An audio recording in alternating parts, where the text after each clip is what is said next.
Good day, high-tech audience, and welcome to the Women's Forum. Together, closing the gap for Latinas. Please welcome our session moderator, Nellie Borrero, high-tech board member, Global I&D Senior Strategic Advisor, and Managing Director for Accenture. Hello, everyone. Thank you for taking the time to join us here today. I know we have a lot of multiple competing priorities, so your presence here today is appreciated. Thank you to our sponsor for the Fall Summit. Google is amazing to have an incredible brand support our community and help us solve for closing the gap. And a huge thank you to High Tech, who I just am a huge fan of. And I thank them always for executing on their mission to help us close the gaps for the Latinx community across the board. So what are we going to do today? We are going to talk about, surprise, surprise, a gap that we have with Latinas in technology. And you may be asking yourself, okay, we're going to talk about this again. And the answer to that is yes, yes, and yes. And let me tell you why it's yes. It's yes because we have made some inroads around this topic, but we recognize that we still have a gap that we collectively should feel responsible and accountable to solve. So as we ask ourselves that question, are we going to talk about this topic again? And how long will we be talking about this topic? The answer is really simple. It's going to be until we close this gap. So today it will be not about identifying that there is a gap. Today is about evolving from the previous conversations that we have had and really focusing on how we're going to action this. And in order to do that, we're going to rally all of you to continue to share your perspective and help influence the change that we need to see in this space. So to prepare for this panel today, Carolina Cardosa, who you'll hear from later, and I got together and did sort of a pre-planning session. And we said, how do we want to position this within the high-tech community? And what do we want to get out of this session? We had clarity that we wanted to make sure that for this particular conversation, we were very clear in hearing from generations across the board. How are people being impacted in technology as Latina women? What can everyone that's also our allies do to help us evolve and close this gap? In order to do that, we put together a panel of very junior to very senior women to help us understand their experience at their point in their journey, to help us again become more aware of what we need to continue to evolve this topic. So what I wasn't expecting was that I would learn a very early on lesson as we were getting ready for this panel. So let me share something with you. I always admire and appreciate how High Tech does this incredible job in marketing their events. I'm always impressed, and I'm always, hitting like and sharing and doing everything I can to help market High Tech. So a few days ago, I'm going through my LinkedIn feed, and I see this line. I see the image that pops up making an announcement about this event. And I wrote it down because I want to get this right. It said, join us for this panel of chingonas from Accenture. And I was like, ¿Qué es un chingona? What is that? I have no idea what that is. So I immediately text Carol and I go, oye, what's a chingona? Am I okay with this brand? Am I okay with this, being attached to my brand? I mean, all of you know that have heard me speak before, I am fearless when it comes to protecting my brand. And I wasn't familiar with this term. So Carolina says, hey, we're on a call right now. Join us. We have some of the panelists on the call. So I get on, I'm on video, and I promise you, I think it took everything for Mimi and Sandra and Kainana to crack up when I got on. Because I could see they were like, she doesn't know what chingona is. So I said, hey, I know what chicas are, muchachas, hermanas, hermanitas, right? I'm used to using all those terms, but this chingona thing, what is that? So Kaina said, Nellie's a generational thing. Basically tell me I'm older. Okay, I got that. And she said, it's a term that's been around for a long time. And it really means, that we are powerhouse women, that we're getting things done. And I thought, well, I can definitely identify with that. So I am now going to use this term more often now that my generation understands a little bit better. So I'm going to start this panel with saying this. I am proud to be here today with my fellow chingonas from Accenture. So we're going to start this introduction. And before we do that, I just want to remind all of you that we are going to have an opportunity for you to ask some questions. We want to make this interactive, so we'll be paying attention to the chat, so use it. And the other is that once we finish this panel, Carolina is going to summarize what we've talked about, and that's going to help you as you go into your breakout sessions to get started in sharing your perspective. So we're going to start with my chingonas here. So we're going to start with having each of them share their name, how they identify culturally, what is their role, where they're based out of, and one word that would describe their superpower. And I want you all to think about this as well. What word describes your superpower? Because it's important for us to show up with that sense of who we are, and we are here, we're claiming it. So I am going to start with Priscila, who I've known for a very long time. We've spent time in Brazil and other places around the world. So Priscila, I want you to start with your name, cultural identity, role, office location, and one word that describes your superpower. Thank you, Nellie. Hello. Hi, everybody. So happy to be here today. So my name is Priscila, and I'm originally from Sao Paulo, Brazil. I've been with Accenture for 18 years. I'm right now a managing director, and I have some different roles. I am what they call a diamond client account lead, which is the person responsible for big accounts that we have at Accenture, bigger than $100 million per year usually. I'm also enrolled in a global agrochemicals role, which is an industry role. So I have an industry responsibility across the globe. And I'm also part of the New York City Council, which is the leadership team that we have in New York Metro for Accenture. And least but not last, I'm responsible for the Northeast Resources, Chemicals and Natural Resources Group. So I have different roles with Accenture, which I acquired to the past years. I think my best superpower that I would use today is I'm a maximizer. So I have the ability to turn small things into really big things. I'm not afraid to make things very big. And I'm also very good to bring people come to their best, Nellie. That's what I like to do. And I can so understand why you would use maximizer, because I've seen you do that many times, even in Chicago when we had a very tight agenda and you maximize the break to go to a fashion outlet and come back with tons of bags. I know, like, how does she find time to do that? I don't get it. And I still not miss anything. So thank you for you, Priscila. I mean, it's just amazing. Your journey has been so impressive. We're going to go to Mimi. So Mimi, same thing. Again, name, cultural identity, the role, office you're located in, and your superpower word. Hi, everyone. Thank you so much for having me here today. My name is Mimi Garcia. I am a strategy manager out of our Chicago office. Been with the firm for about 8.5 years now. I am a first generational Mexican American in Tejana.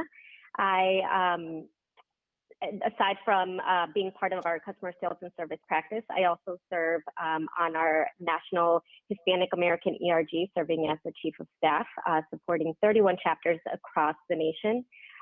My superpower is resilience. I think just from childhood, from being a child of immigrants to persevering through college, figuring it out on my own, and now in the consulting world where every project is different, there's new challenges, with every client, every project, I just persevere through it, resilience, and get the job done.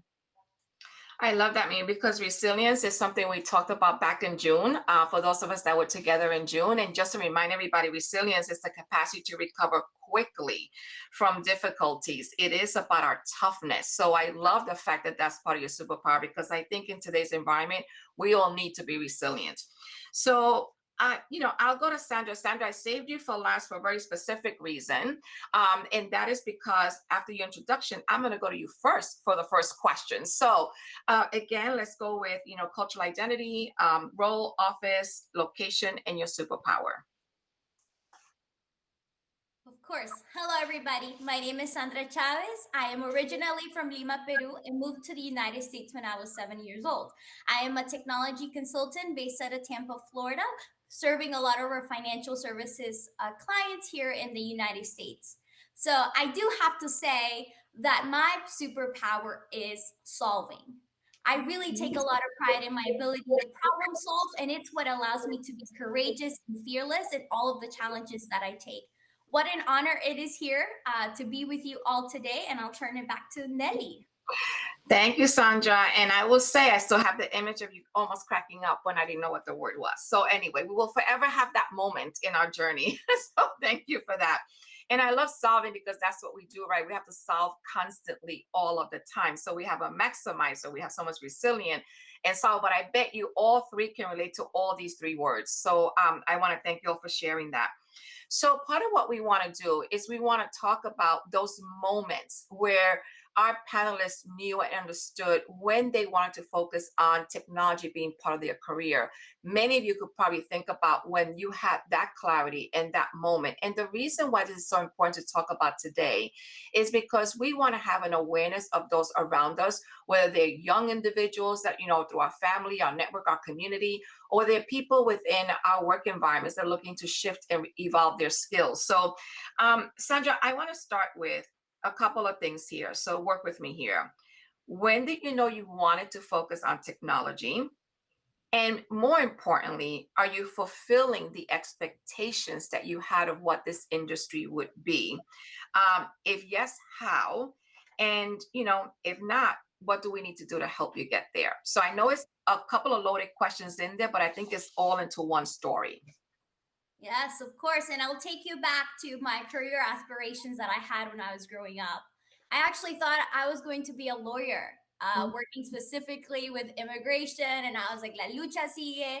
I'm going to do this, right? And contribute to my communities that I saw growing up and was part of. And it wasn't until 2016 with a lot of things were changing and my career aspirations along with it. So after I had a moment of reflection, perhaps a mini meltdown, Nellie, my best friend at the time came home and she said, "Hey, I'm going to enroll in this Master's of Technology program. It's a combined degree. You don't have to leave, right? With your bachelor's, you just stay." That is great. Me too. I did not give it a lot of thought and instead took a leap of faith, one that was completely out of my comfort zone, right? And took it. And the next day I went and enrolled, took the GRE, and next thing I know, I'm sitting in my quantitative analysis courses, in my programming, and I was the only Latina in the room for the first few years of that experience. But I started to realize, Nelly and everyone else here, that how neat is it that technologists are designing our future? And that I, as a Latina, can be part of that. Keeping in mind my people, keeping in mind my parents and everything that we're creating, it is so fascinating to me. So, looking back now on that story, I'm glad I took that leap of faith. I'm glad that I decided to go out of my comfort zone into learning C Sharp, into learning Java, which has led me to be here today, overseeing teams, overseeing transformations, things that were not even in my expectations.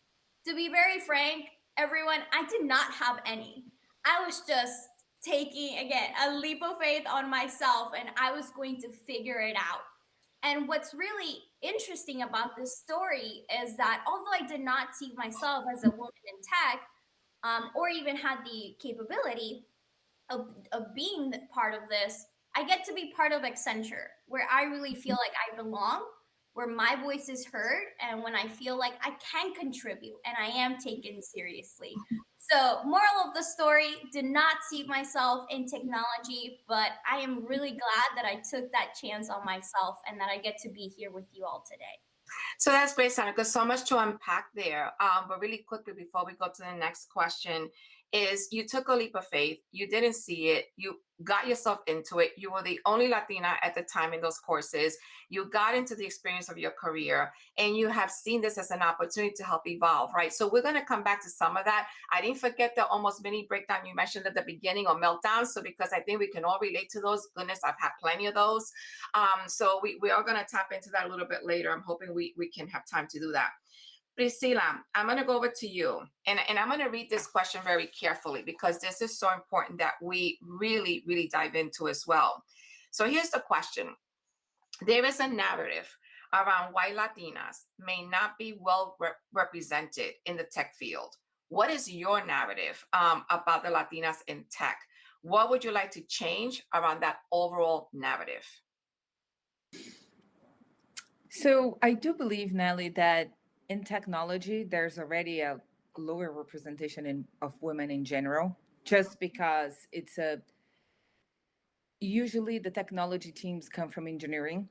That's their first location that they will come, and naturally, that has been through the past years a male dominant environment. What I would say is that is changing in my perspective a lot. And I see more and more of the younger generations coming into tech. What we continue to have of a very strong challenge is how well represented we are when you come to the executives level, because quite often it ties up when you're about to get promoted to the executive level.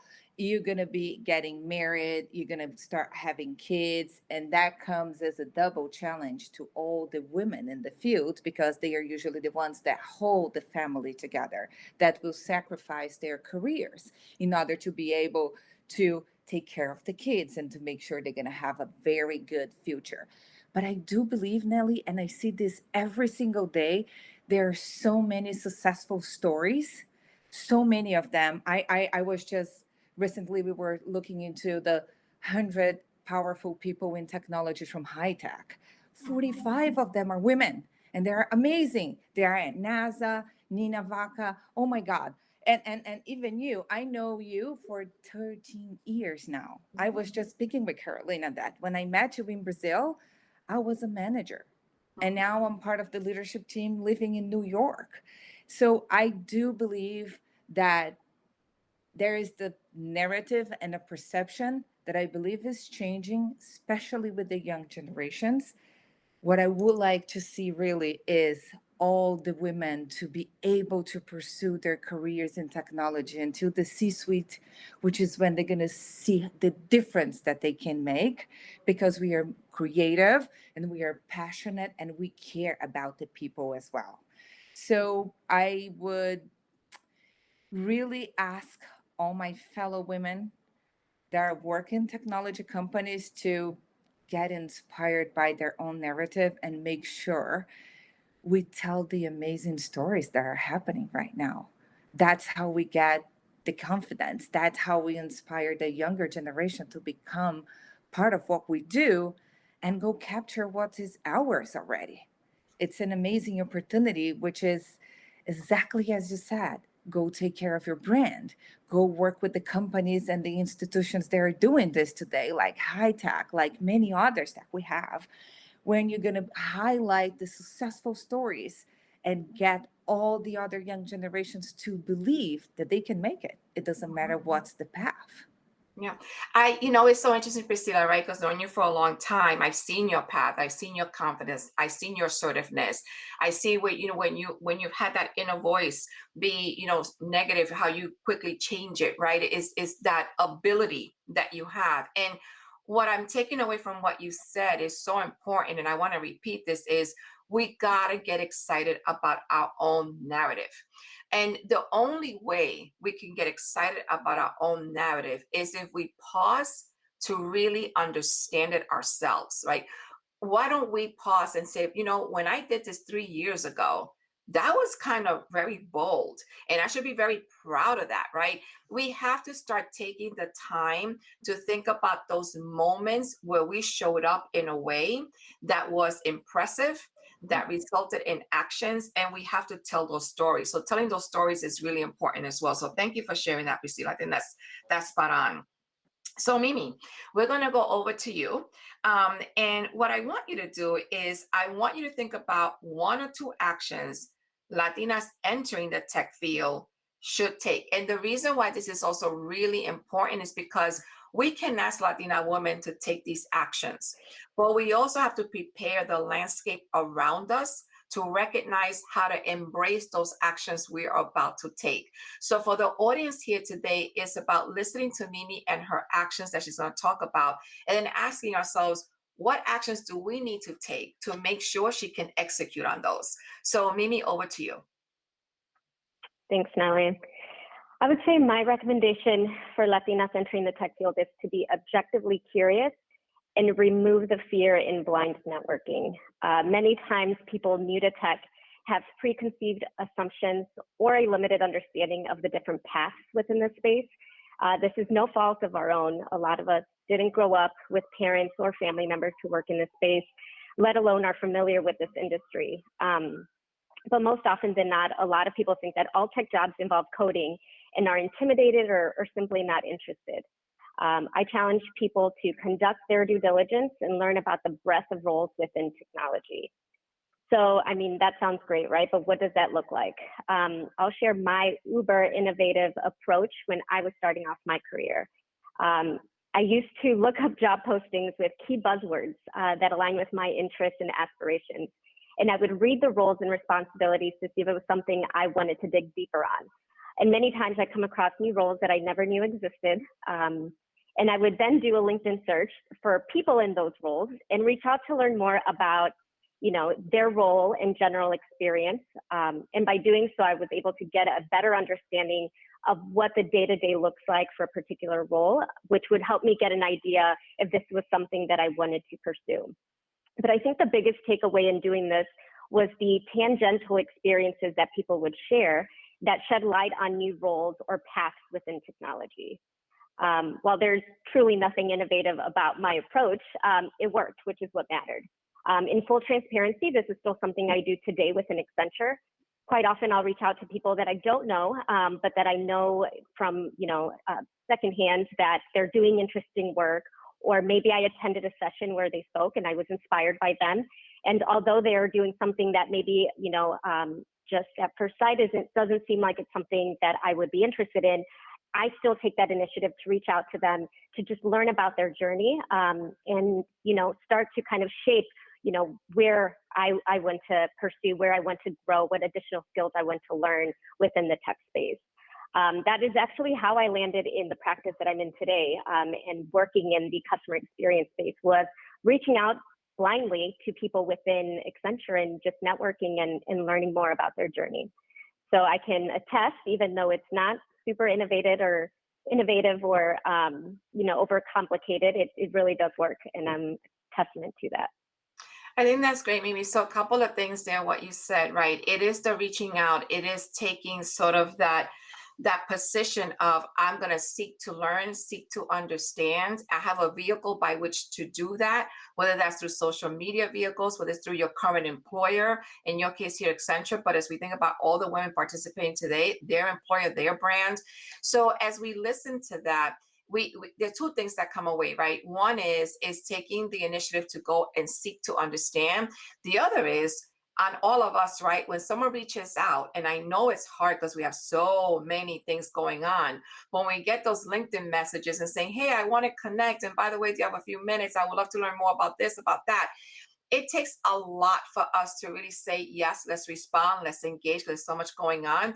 But as we heard from Mimi right now, that is one of the actions that we need to embrace and take to be able to really motivate individuals and get them to understand how to really be successful as a woman in technology. So I really like that you said that, because that puts us on notice to say when someone reaches out, that's one of the actions of how we start to close this gap, is responding to that. So Sandra, I'm going to go over to you with the same question. What are one or two actions you think women need to take in technology that you want to position and promote out there today? Yeah, so the first thing that comes to my mind is that we all have to get to know ourselves a little bit more. We have to also understand that we're so deserving, that we're intelligent, and that we have earned every right to be in that spot that we're in. I think for a really long time, I took a lot of pride of faking it till you make it. I'll figure it out, but not truly deeply believing in myself that I was so deserving of being there and being in those spots. So I think that it is critical that we get to know ourselves a bit more, being confident and ensuring that we understand that we can do this. We can be part of technology. And when someone tries to, shut us down, not listen to our ideas, also be empowered to speak up because we've earned this right. We have gotten here for a reason, for the hard work that we have put in. and make those decisions, right? Be very intentional and purposeful. But I would really encourage everyone to own the space that they're in because you have earned it.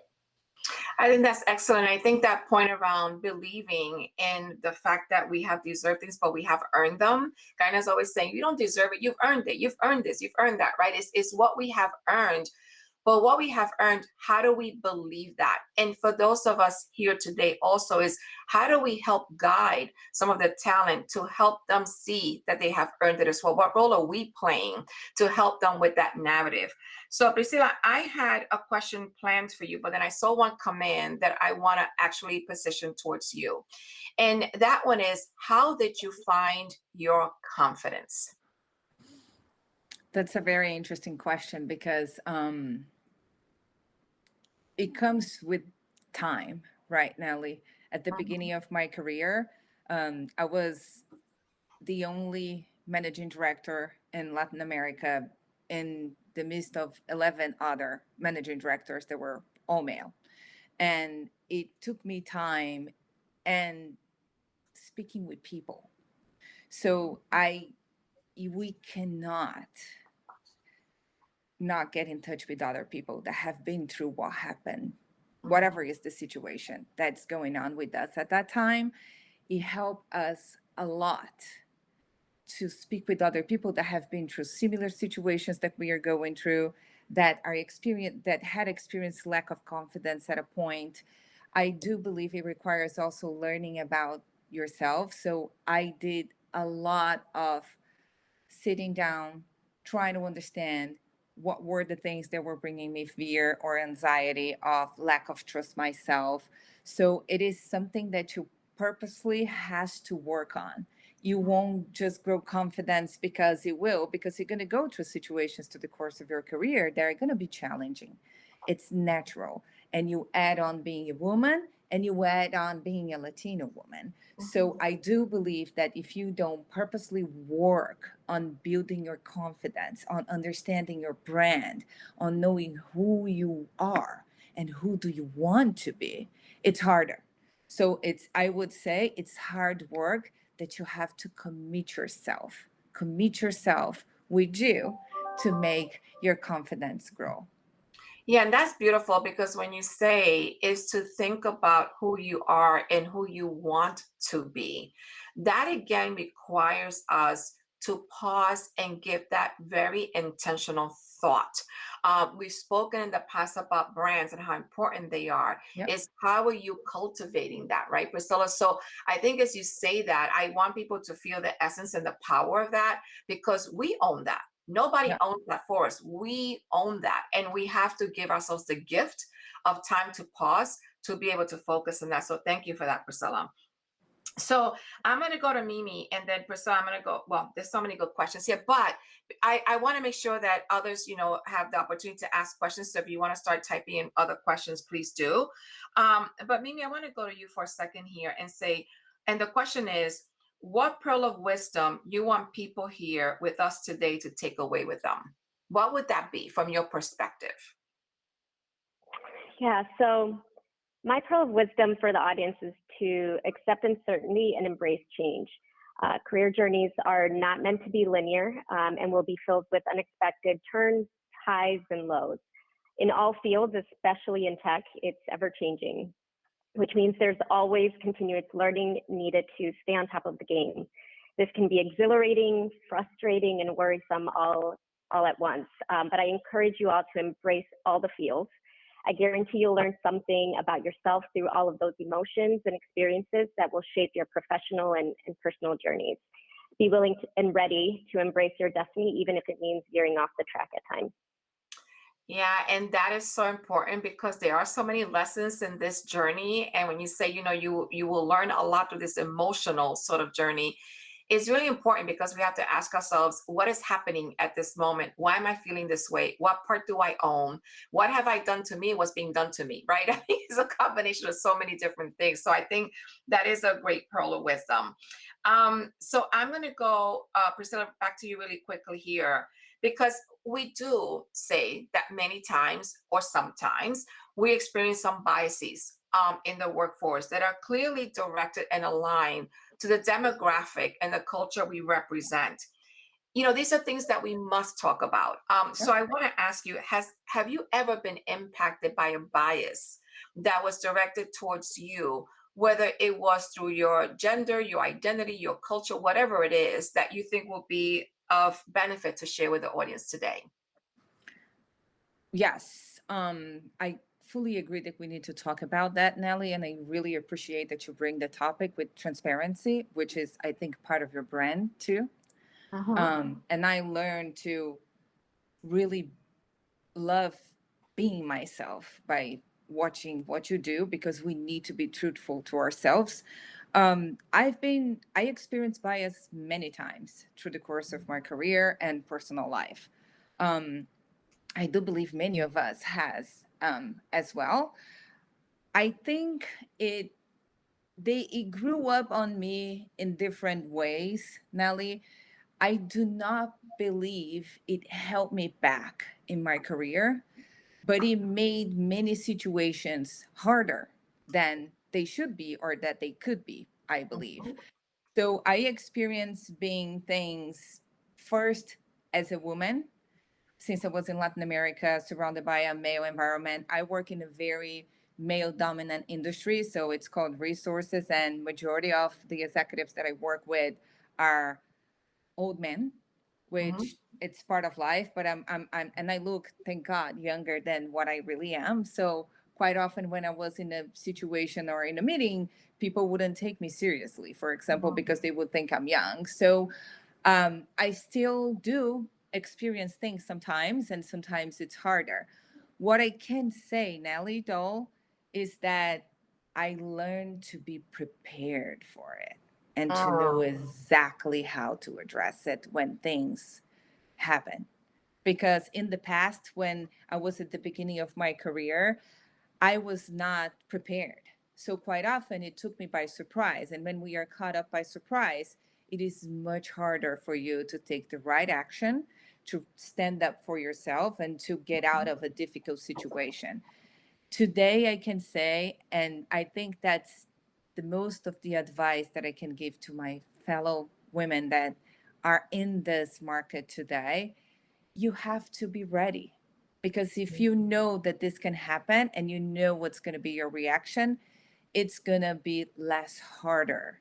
It doesn't mean it's easier. It's just get a little bit less harder, and you will suffer less when you go through a situation like this, which hopefully we'll get into a future where we don't have to plan to be ready for those things, but we are still not there yet, and we have to stand up for it. Excellent. So it's interesting because you're presenting a reality and the realness of, listen, this journey is not easy, but if you're prepared, it will be less harder. I mean, that's a quote you should put up somewhere, and it should be all over LinkedIn. So I'm just encouraging you to put this quote out there. If not, I will use it. So hurry up and do it. Because I think that is really, really powerful. So as we start to think about how we wrap up this conversation, and before we turn over to Carolina, I want to go to all three of you, and I'm going to start with Sandra. And this is the question that I have for the three of you: is what is something you can share with us today that you are celebrating? And let me share with all of you why this question is here today.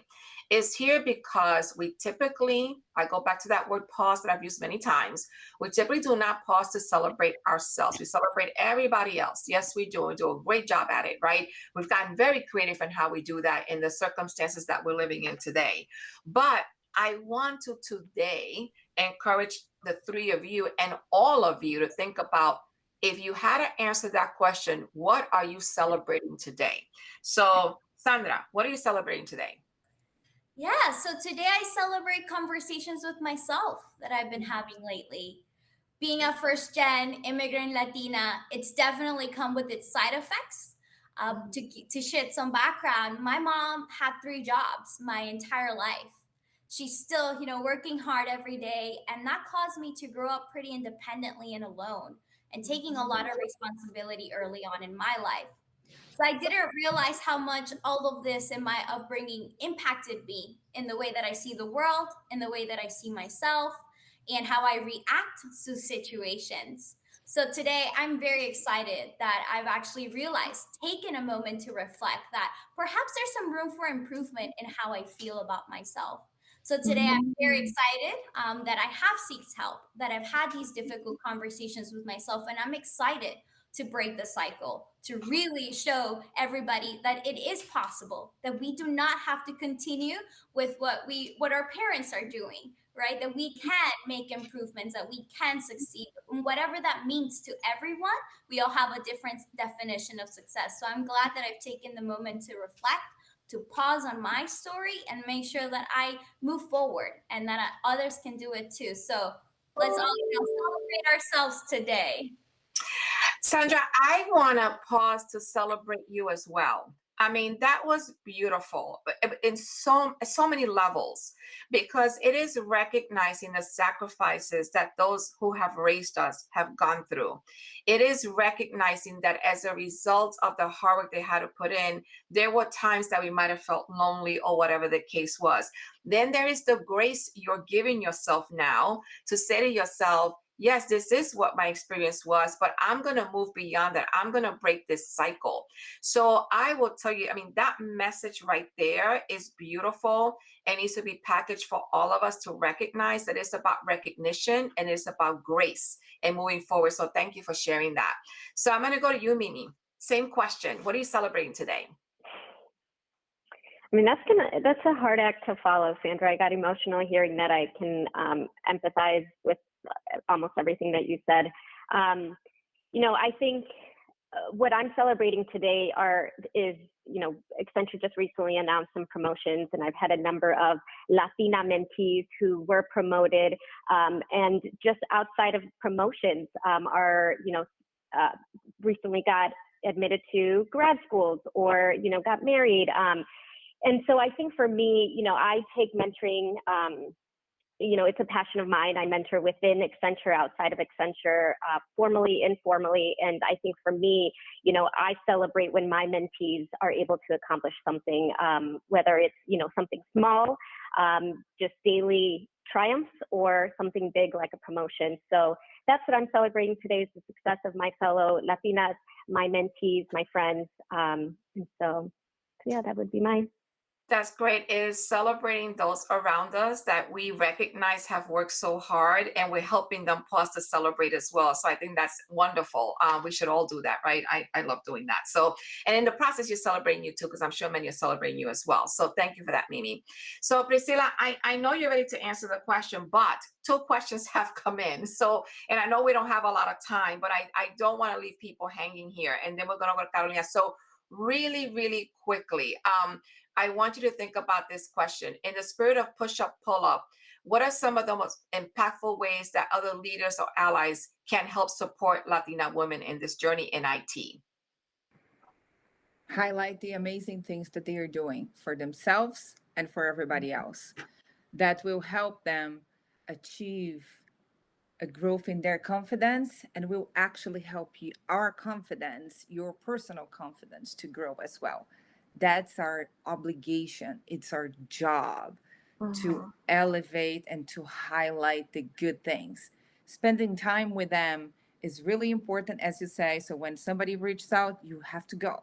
You have to go. It doesn't matter what's the ethnicity. That's our job. We are a people's company, right, Nellie? Technology comes from the people.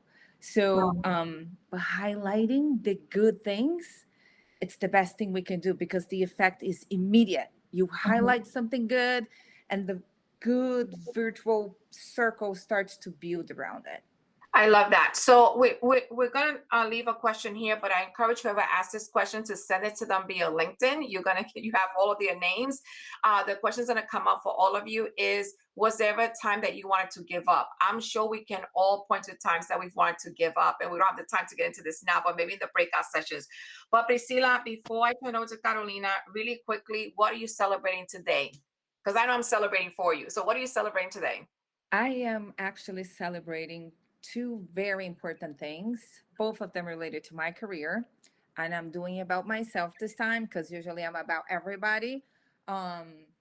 I was recently promoted to a very senior managing director leadership role at Accenture, which has been great. So I'm part of I don't know, maybe 5% of executives of a very big company that we have. And that made me so proud. The second thing, on the same day that I heard about my promotion, I got a call from one of the Robin Hood nonprofit organizations that I've been helping, and they invited me to work on their board. And that was for me amazing because I've been working with their CEO in a coaching program, and Nellie, it just made me cry. So yes, I got really excited about it, and it has been a very tough year for me with COVID, but that's why we don't give up, right? Because Exactly. like as Mimi said, our ups and downs, and the ups are so amazing. So that's what I'm celebrating today. And we celebrate along with you, Priscila. So proud of everything you've accomplished. And by the way, in big neon signs, you have earned it. So I am so incredibly happy. Okay, so I want to thank my fellow chingonas. I saw somebody put in a comment. I thought that was a bad term too. See, I'm not the only one that thought that. So whoever typed in the comment, thank you for validating me. But now we have awareness. So thank you.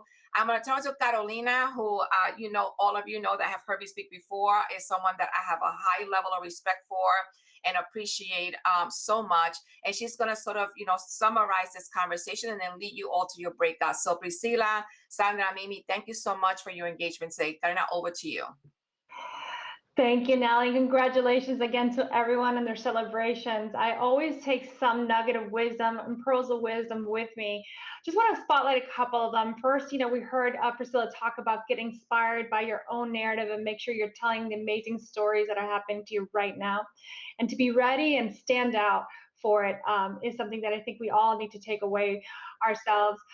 Mimi's point around being curious, objectively curious. The word objectively has become so important, and to remove the fear and preconceived notions and assumptions that may get in the way of us going for those growth opportunities or growing new skills.